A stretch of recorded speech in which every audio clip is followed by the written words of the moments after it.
You are listening to An Environment for Change, an 8-part series looking at some of the many people in the Mount Alexander Shire who are working to combat climate change and promote sustainable living. These are local people who are working towards changing our habits so we can all move forward into a vibrant, healthy and sustainable future. In this series, we'll hear from local farmers, Boomerang Bags, Repair Cafe, local environment groups, activists and concerned citizens. You can hear it at 9 a.m. on Monday mornings on MAINfm 94.9 or listen anytime by jumping online to the MAINfm SoundCloud page. This series was made possible by a community grant from the Mount Alexander Shire Council. Environment.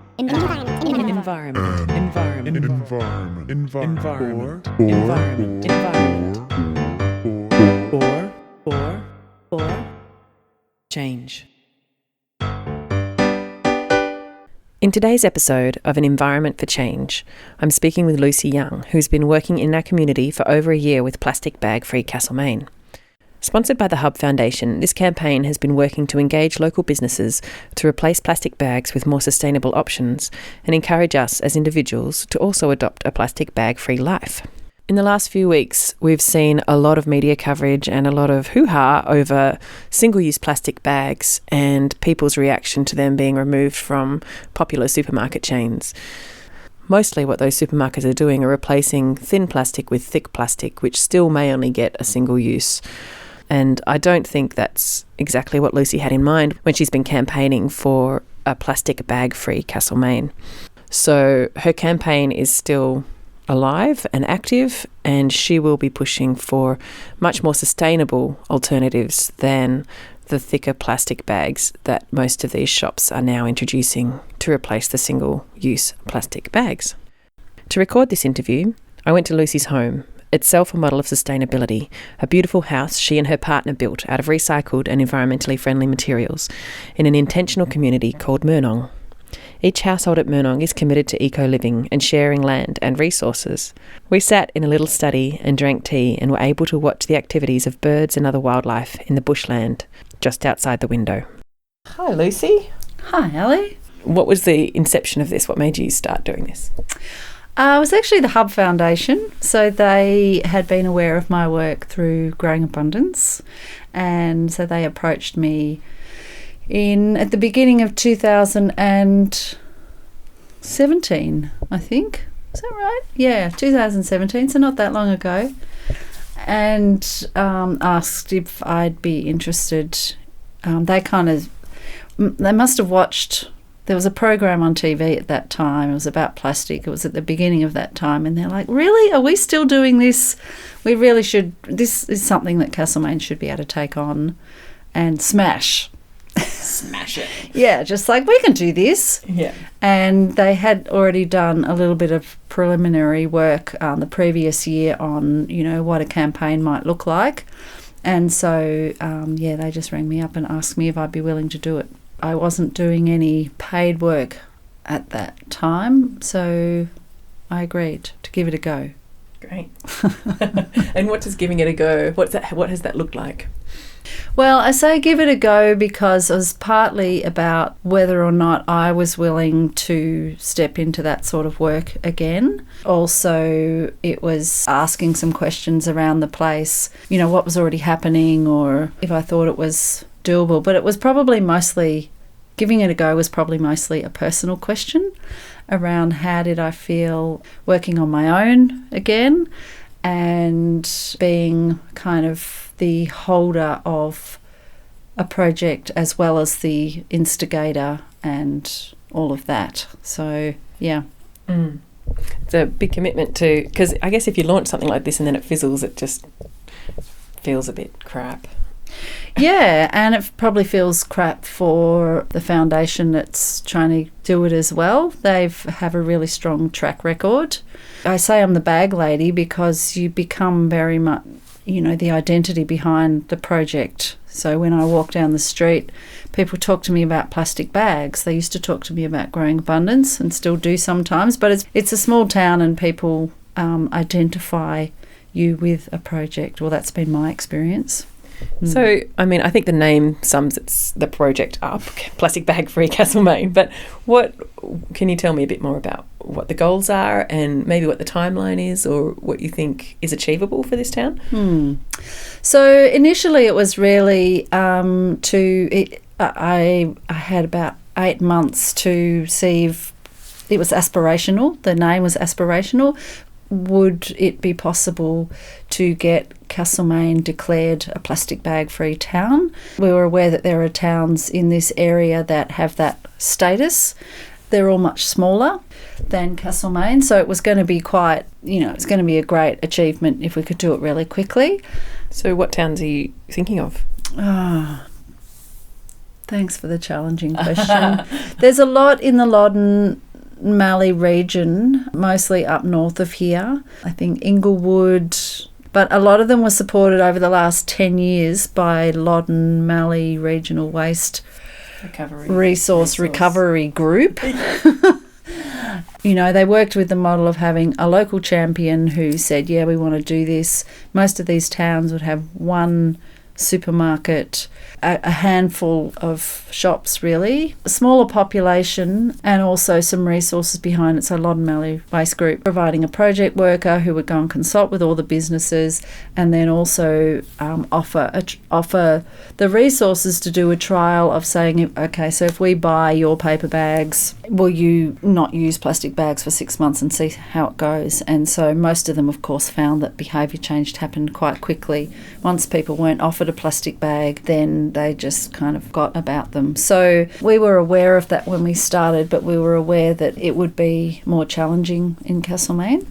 So what are the challenges specific to Castlemaine? I know that there's a lot more shops and cafes and businesses, I guess, than just a handful. I guess it's the challenge with any project, that who are the really key stakeholders, and in this town it's our Maxi IGA, and they've been reluctant to go that way. So we've toyed with different ideas of Loddon Mallee Regional Waste was certainly in favour of us just declaring it plastic bag free and see what would happen as a result of that, which is the social pressure. Yeah. Do you mean? So a strategy that they've used in other towns is, they might have 80 or 90% of people on board and there'll be a couple of stragglers, so they'll just go ahead and launch and the others will jump on board because they don't want to be left behind. Yeah, and we decided not to do that in Castlemaine. Is there a reason why? We did a survey and it was, we just had a team of volunteers who went in and just surveyed anyone. They didn't pick the people, and it was about 85% of people supported a ban, even though they might have been carrying plastic bags at the time. They said, if they don't offer them to me, I won't use them. I need something to push me over. And so we were fairly confident that the result of that had integrity. There was about 140 people interviewed.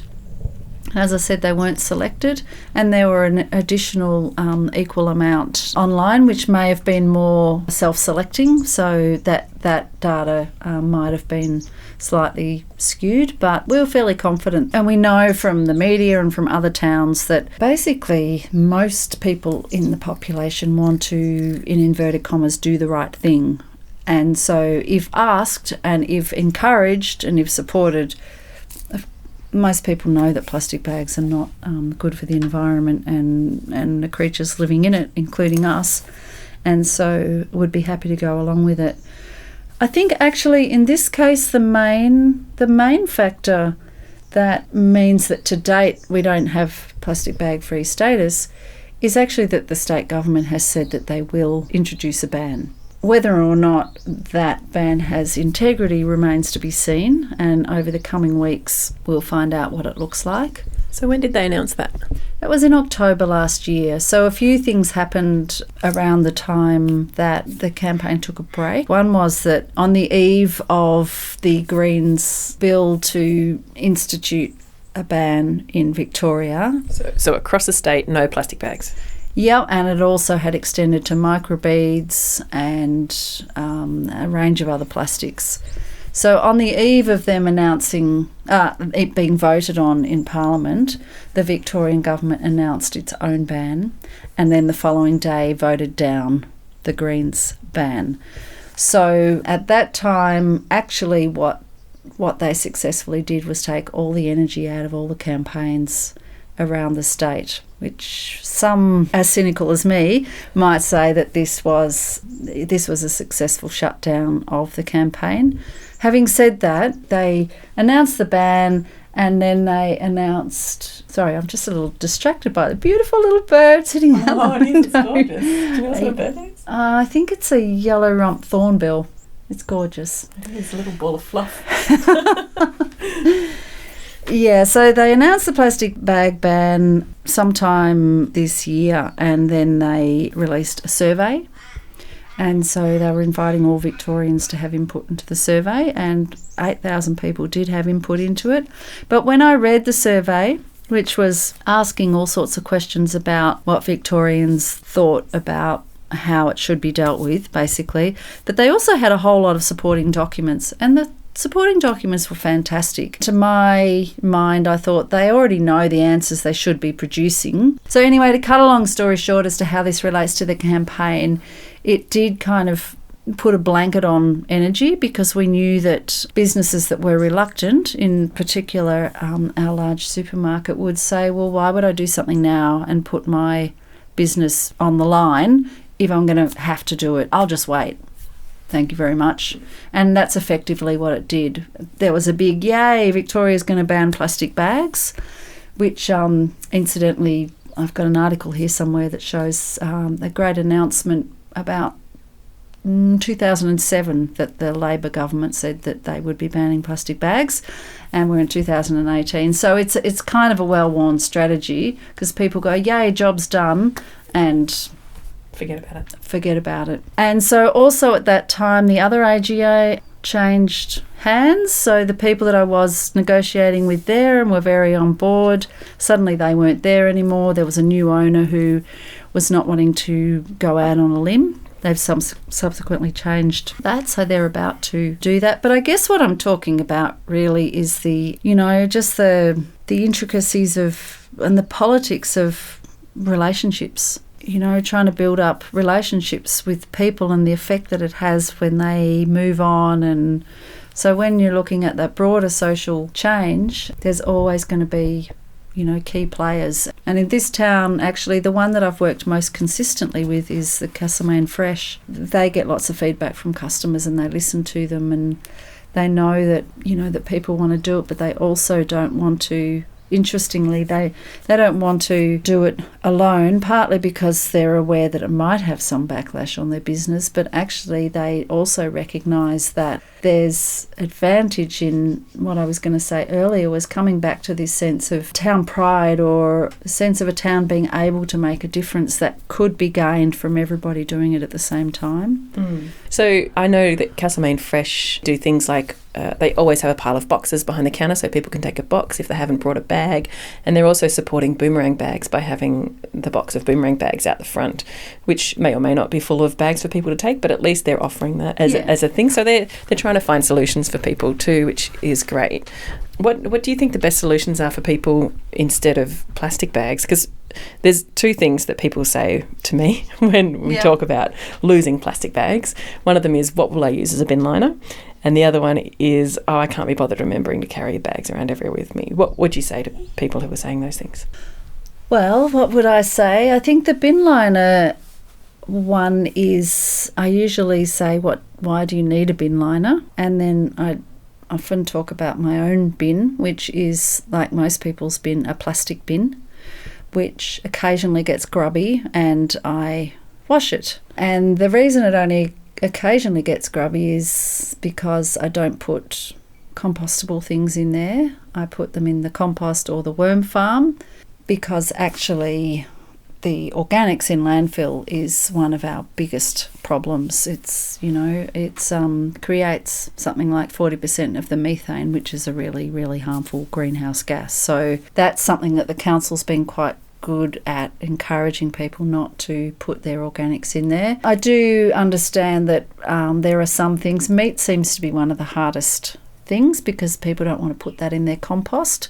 Some really hardcore people might, bury it in the garden but if people have anything dirty to put in a bin, I usually suggest that they put that, either wrap it in newspaper if they have some to keep their bin clean, or use any other number of wrappers that we have, like an old pasta packet or an old bread bag or other of those things that we just have that are going to be put in the bin. And most people's bins are full of plastic bags of some sort or another. And I'm not saying that those things should be in the bin because we've got a whole lot of other options now. But the question of do you need a bin liner is just I've kind of adopted this thing that I can't put into words. But if I don't put it into words, it's just kind of like people need to kind of go, eh. And I guess that what that is, if I'm trying to put it into words, is just taking a sideways step and going and having a look and saying, how can I do this differently? And so a lot of the things that we're focusing on now, like putting signs up around town, the dash and stash or this smug and lug, just these kind of catchphrases are really just kind of reminding people to stop and think that it's not very difficult, but I also know that it's difficult to make a change. And we do live in a world that is very fast and furious and doesn't really encourage people to think. So a lot of campaigning now, I think, is about trying different ways to try and get people to stop and think, because I think it's not that they are not in support of change or doing the right thing, as I would say. It's that it just involves a little stop and a pause and a sideways glance. Yeah. Yeah. Do you get feedback from people who have switched to reusable canvas bags or other bags about what the differences are and how it feels to use those bags instead of the plastic bags? Yeah, well, I think that's the positive feedback loop that can be enabled if people are doing something that is in line with their values. So if we say broadly that people want to live with care in the world, then when they make a change, like stop using plastic bags because most people know that it's not sustainable, and they start doing the other action, then it does feel good. And psychologically and in our bodies, it feels good. And we feel, if you run into me in the street, you feel proud because you've got your bag and not a plastic bag. That's the small town effect. Yeah, and so I think, people feeling good about the way they are in the world is what happens. And that's because it's in alignment with people's values around living with integrity, living with meaning, making a positive contribution towards the world they're living in. And all of that can be had in one little bag. You're listening to An Environment for Change on MAINfm 94.9. This morning I'm talking to Lucy Young about her campaign to make Castlemaine a plastic bag-free town. I want to ask Lucy at this point in our conversation exactly why plastic bags are so bad. We all kind of know it, but it's nice to know why. In Australia, we currently consume somewhere around, the estimates are around 5 billion plastic bags a year. It's an enormous amount, although I do believe there was some horror when Woolworths and Coles released their estimates on what they were using, because it was far more than what people like Clean Up Australia, who currently provide those sort of stats, had estimated. I think it's interesting also to translate that into local terms. It's estimated that we use about 10,000 plastic bags a day in this shire, which is just mind-blowing. I do know from speaking with the big IGA that they use minimum 2,000 per day. I would be interested to know whether or not that's changed in the last 12 months, but we don't really have any way of estimating that other than anecdotal, and a number of retailers have told us that they've noticed a big difference in the last 12 months for a range of reasons. Since we've been running, and I think also it's become more a mainstream issue as well with the war on waste and things like that. In terms of why plastic bags are an issue, they're an issue on a number of levels. What some of the authorities say is they last up to 1,000 years in the environment. There are a range of different plastic bags labelled degradable, biodegradable, oxydegradable, and there are problems with all of them.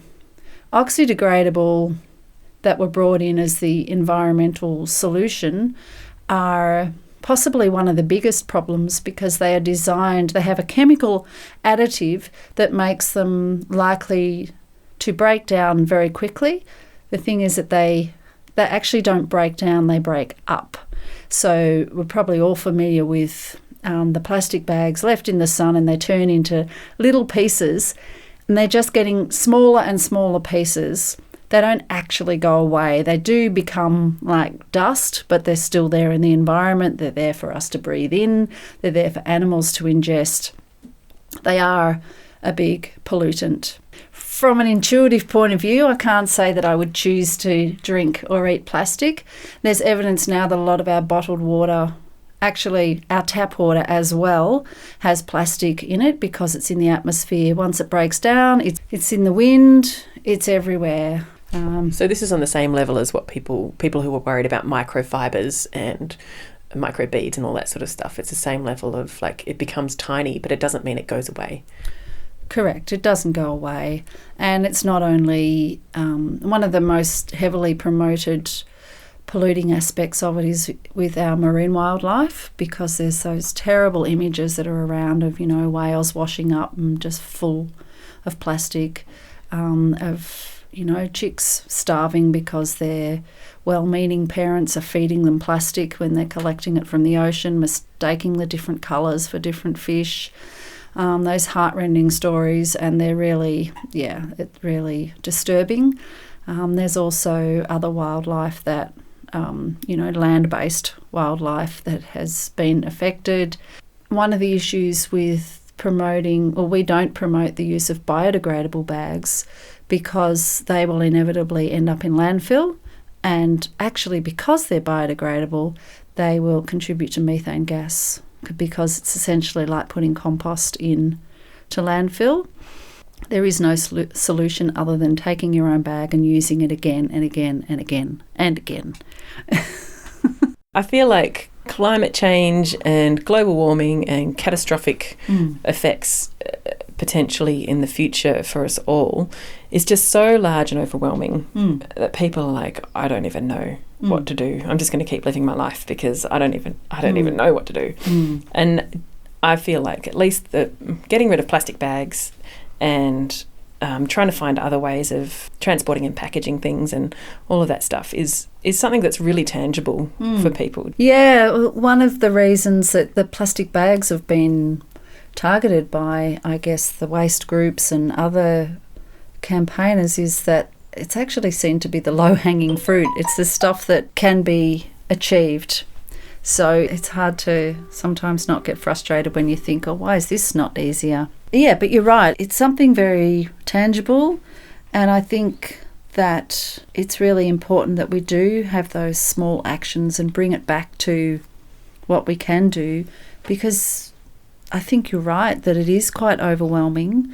I think that it's completely underestimated the mental health effects, that the knowledge of climate change that this entire, many generations has now, and particularly ours and anyone younger. I think the stress of living with that knowledge is a looming threat that we can't actually do much about because it's global and it's about industry and governments rather than our own little lives.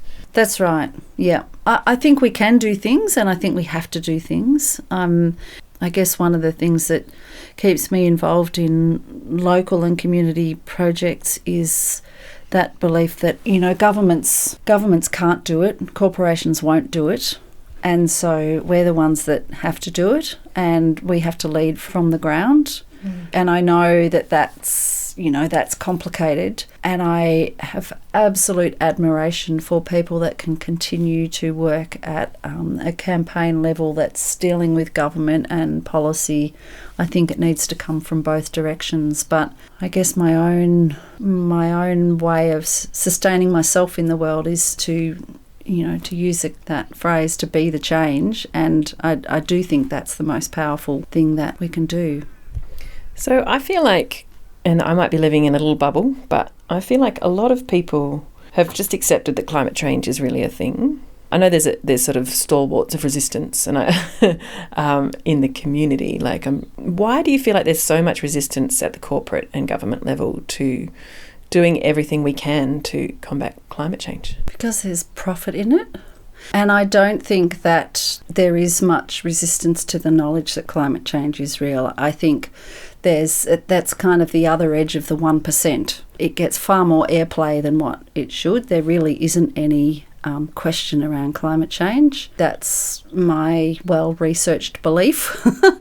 But I think that there are definite forces at play that keep, feeding that doubt. I don't really have any great theories about how that corporate dominance continues to be enabled, but I guess I do think that it's mostly about people's brains being switched off, that it's partly it's too big.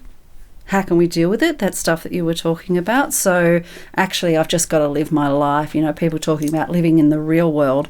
I think the real world in that sense is just our lives, what we can deal with. And so I think that there are very clever marketers in the corporate world that keep us disempowered. To be countercultural, which is to step outside of the usual ways of doing business, is, takes energy. And when you fill up people's lives with television and social media and all these things, then there's not a lot of time left to do anything else. It's really hard to talk about the corporate dominance without people putting you in a box of you're one of them, that believes you're a conspiracy theorist, or other ways of dismissing beliefs around that. But it's the same thing. I don't think that you actually find many people now that don't believe in corporate dominance, and that large corporations with a lot of power are making a lot of really fundamental decisions, and clearly they're not being made by people who feel a really strong connection to the earth and the suffering. So at what point in your life did you start getting involved, or did you start seeing that the environment was important and needs help, and that you would want to spend your time and energy trying to do what you can to help the environment and combat climate change and all of that sort of stuff? What was your personal story? I think it was after working in the public service. After I finished school, I had a really good job. I was a manager in the public service, and I realised that I didn't fit there, and the reason I think I didn't fit was because I couldn't stop myself from thinking about how things could benefit people on the other end of the phone. So, for example, like back then we had paper files, and you could just shuffle a file down if a person was annoying. I felt like I was surrounded by people who didn't connect with the person at the other end of the phone as having a difficult story. It was the Motor Accident Board back then, or the Transport Accident Commission. So people were ringing up that had accidents and needed income support, and sometimes it could take months to get that sorted out. And at some point I just thought, I can't do this anymore, and not because I didn't think the work was important or I enjoyed aspects of it, but I felt like I was surrounded by people who didn't care, or who were switched off somewhat. And so I went overseas for a number of years, and then I came back and did a social work degree. And it was a combination of travelling overseas. I guess I kind of got to see other places and I didn't even necessarily spend time in wild places, but I guess I felt connected to a bigger sense of the world after that. I can't say that there's any point in time where I suddenly became, like a greenie or an environmentalist, and I still probably don't see myself as that. I probably see myself more as, connected to people, and then recognising that people are really dependent upon the earth. So that's probably something that I've connected with much more, probably only in the last 10 years, even though I've done a lot of environmental work before then. It was connected to seeing what was good for people, if that makes sense. I'm not sure it does make a great deal of sense. No, it does. Do you feel like we can still do an awful lot to change things? I can have very dark moments, and I think that I have had an increasing realisation that those moments are about grief for a future that I believe is about catastrophic circumstances. And particularly when I connect that to, having children and wondering what their future will be. A number of the things that I've done over the last few years when I haven't been well, and I think not being well is, part of this very thing that we're talking about, working really hard and knowing that in the background that maybe, it's not that I don't think there's a point, because I think we all have lives and we need to make sense of them somehow and want to create meaning of our lives. And so I think the only way that can be done for me is to work in an area that I think where my life has some integrity and meaning. And I don't absolutely have a sense of knowing about the future. It is very fear-based. I know it's not irrational fear either. And I think it's important that we do actually come to terms with the grief of that so that we can be as alive to what we need to do. I attended something recently where it was put very plainly that the world really needs us now to be awake and to make changes as quickly as we can, and to also bring our children into that connection, not to the catastrophic future, but in connection with the earth and connection with themselves. Because if they don't do that work now, in the future it may be, if they're dealing with survival, there's not necessarily the luxury of connecting to themselves and to their community. So that sense of building community and supporting our young people to be connected to a strong sense of self is the luxury that we have right now. And so I feel quite passionate about that as well. But it was a real wake-up moment when this person that I really respect, just named that the young people today, or maybe their children, I'm not sure, may well be dealing with survival. So there's some stuff they need to sort out before then. You're listening to An Environment for Change on MAINfm 94.9. This morning I'm talking to Lucy Young about her campaign to make Castlemaine a plastic bag-free town. We're going to have a chat to Lucy about what the best options are for replacing the single-use plastic bags, and also where to from here for the campaign. Can you talk to me about a lot of the reusable long life bags that are actually made of plastic? Can you talk about whether they are actually more sustainable than using single-use bags in terms of how much plastic is used and what happens to them? Because I've heard people say that they're not more sustainable in the end, because they don't actually last that long and they do get holes in them and degrade, and you only get maybe 50 uses out of them. And the amount of plastic used in them is the equivalent of 50 plastic bags anyway. So. Part of the problem in deciding what is the most sustainable choice or the best choice in terms of bags is that the studies I've looked at are not using all of the data, and the data analysis that they don't seem to take into account is the effect on the natural environment. They do in terms of CO2 emissions in production, the problems with the end of life, whether or not they break down, how many times they can be used, what water is used in their manufacturing, and calico bags use a lot of water compared to everything else, but they can also last a lot longer. So the biggest difference for me in And what we promote is the calico bags, or actually the absolute best option is the boomerang bags or any bags made out of upcycled fabrics, reclaimed fabrics. Not fabrics that are used new, so they're either destined for landfill or they've been old bed sheets. Something that's upcycled is the best option.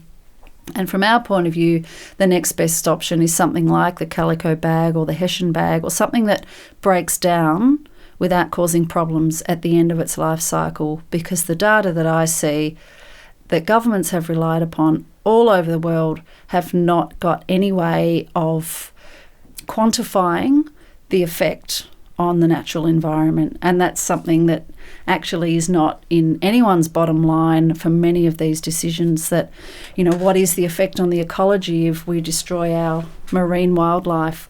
What is the effect on the ecology if there's plastic everywhere on the environment?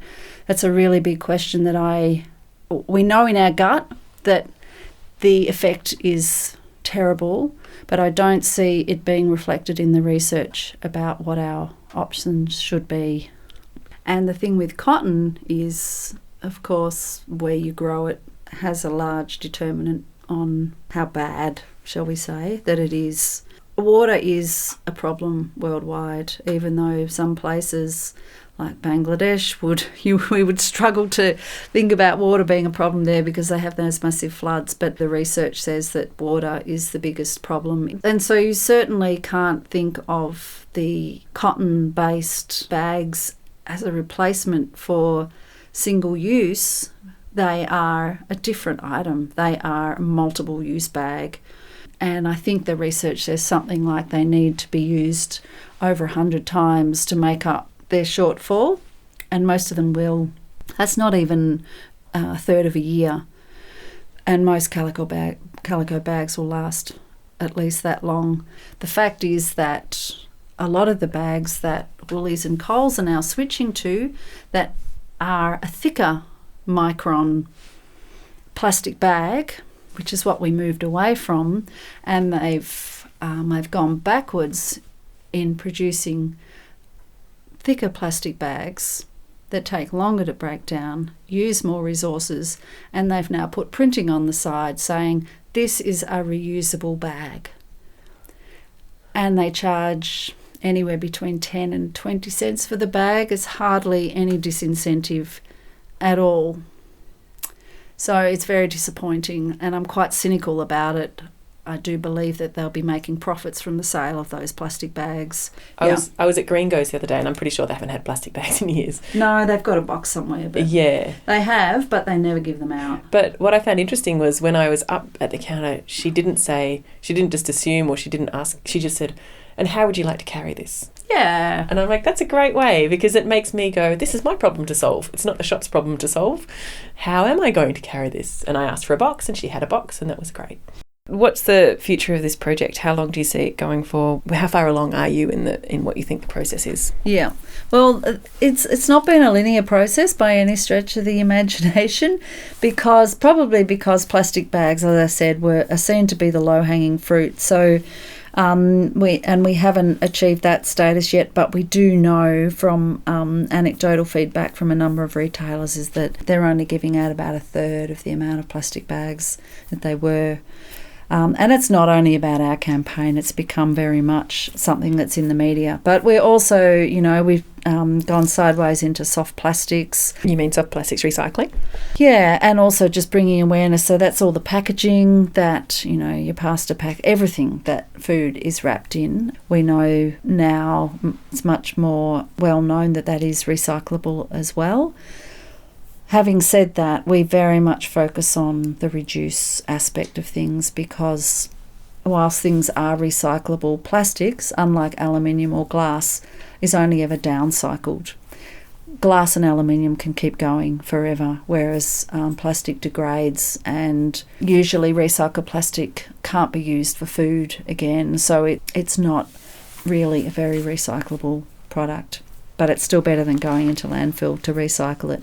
Yeah, so we're doing a lot of stuff with the soft plastics. We recently supported the container deposit scheme, and we're working on issues with just generally around waste. working with the local council, for example, to get them to try and change over their doggy bags to be biodegradable. But not only biodegradable, if you use a biodegradable bag or a compostable bag, it's really just like a plastic bag unless you compost it. So it's not just a matter of switching to compostable bags. It's a matter of setting up a compost system to deal with them. We keep kind of going, anything that's to do with resource recovery or waste minimisation, I've kind of got the green light to go into. But having said that, this is an issue much bigger than an individual foundation, and the Hub Foundation's been supporting it to date, as they've supported so many projects over the years. So we don't have an end date at this point, but if a really good ban comes into Victoria, that could be a good exit time. Yeah, we're not sure if that's going to happen. The ideal is that Victoria does introduce a container deposit scheme, a ban that includes bags, microbeads, straws, and single-use plastics, and that there's a really strong educational campaign behind that to support retailers and consumers to easily make that change. We don't really think that's likely. So, yeah, it comes back to that cultural change, and as we know, it's already had some effect in Castlemaine. So the verdict is that cloth bags that use upcycled or repurposed fabric is the only truly sustainable solution to disposable plastic bags. You've been listening to me, Alison Hanly, speak to Lucy Young, who has been managing the Plastic Bag Free Castlemaine campaign for over a year now. Tune in next week to hear me chat to Ginny, who is the founder of the Castlemaine branch of Boomerang Bags, who do use repurposed and upcycled fabric to create reusable shopping bags. Environment.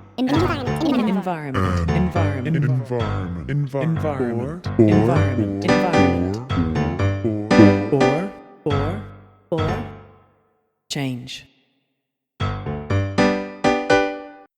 You have been listening to An Environment for Change, an 8-part sustainability series made possible by a community grant from the Mount Alexander Shire Council. You can listen to this and other episodes of the series on the MAINfm SoundCloud page. My name is Alison Hanly. Thanks for listening. Talk to you soon.